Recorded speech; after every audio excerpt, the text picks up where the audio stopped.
Hello students, आज मैं BA first semester के स्टूडेंट्स को समाज शास्त्र विषय से परिचित कराने जा रही हूँ। तो समाज शास्त्र जो बच्चे लिए हैं उनको ये पता होना चाहिए कि समाज शास्त्र होता क्या है, समाज शास्त्र में हमें किस विषय पर अध्ययन करना होता है। तो ये जानना बहुत ही कंपलसरी है और ये भी पता होना चाहिए कि जिस विषय का आप अध्ययन कर रहे हैं उस अध्ययन के जनक कौन हैं।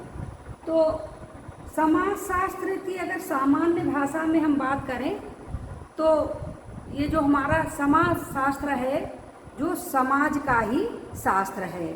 इसमें सामाजिक जीवन के विषय में अध्ययन किया जाता है और साधारण बोलचाल की भाषा में तो समाज जो है, समाज के अंदर आर्य समाज, ब्रह्म समाज और विद्यार्थी समाज और ये क्या नाम मुस्लिम समाज और हिंदू समाज। वैसे तो हम समाज के विषय में यूँ छोटे रूपों में नाम लेते रहते हैं, लेकिन अगर समाज शास्त्र में हम बात करें समाज शास्त्र विषय क्या है तो इसमें जो है हमारे समाज में रहने वाले लोगों के संबंधों का अध्ययन करना ही समाज शास्त्र है।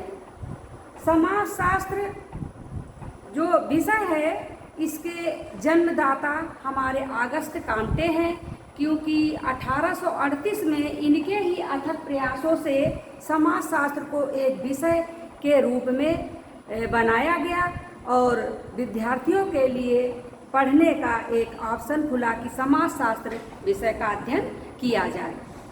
समाज शास्त्र का शाब्दिक अर्थ यदि हम बताएं तो समाज शास्त्र दो शब्दों से मिलकर बना है।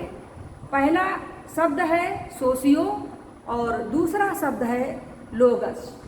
लोगस सोशियस का मतलब है समाज और लोगस का मतलब है शास्त्र या विज्ञान। इस प्रकार सोशियोलॉजी का पूरा अगर मीनिंग हम बताएं तो ये समाज का विज्ञान या समाज का शास्त्र कहलाता है।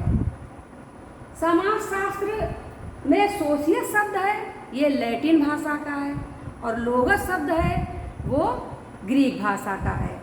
इसीलिए जॉन स्टुअर्ट मिल ने कहा है कि समाज शास्त्र दो अवैध भाषाओं की संतान है, लेकिन इसका सभी जो हमारे विद्वान हैं उन्होंने इस विचार को न मानते हुए समाज शास्त्र को समाज का विज्ञान माना।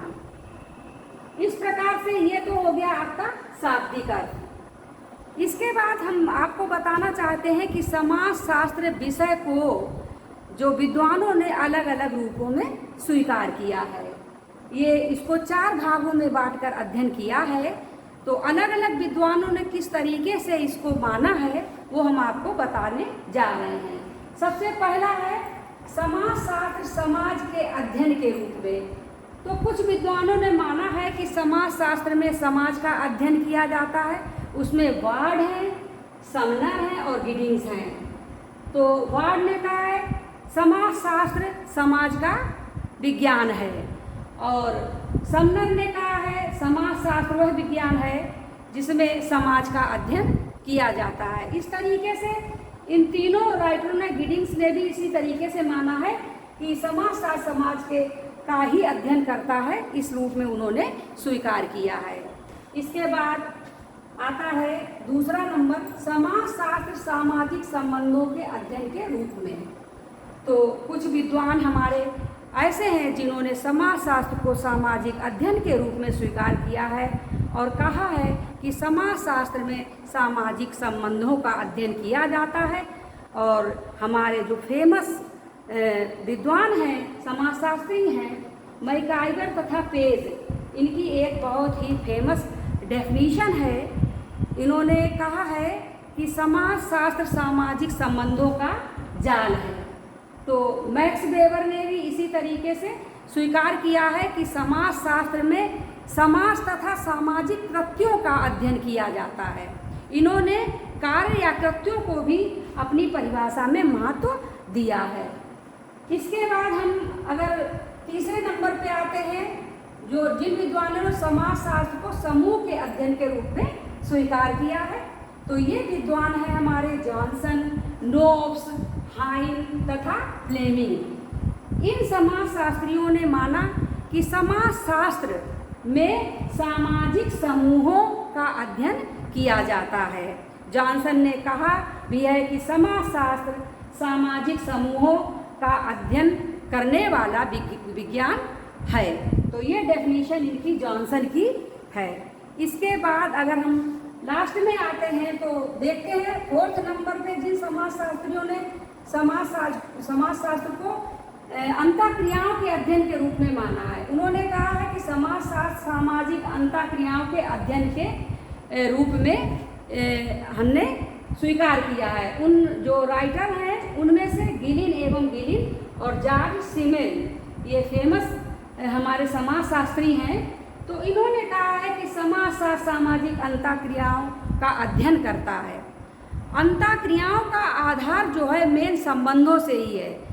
इंटरेक्शन तभी होता है आपस में जब एक दूसरे से संबंध स्थापित होते हैं, संबंध ही आधार होते हैं, तभी अंतःक्रियाएं संपन्न होती हैं। तो इस तरीके से अंतःक्रियाओं का अध्ययन जो भी समाज को क्या माना गया, अमूर्त माना गया है। वो अमूर्त क्यों है कि जो भी हमारे संबंध होते हैं वो हमको दिखाई नहीं पड़ते हैं, है ना।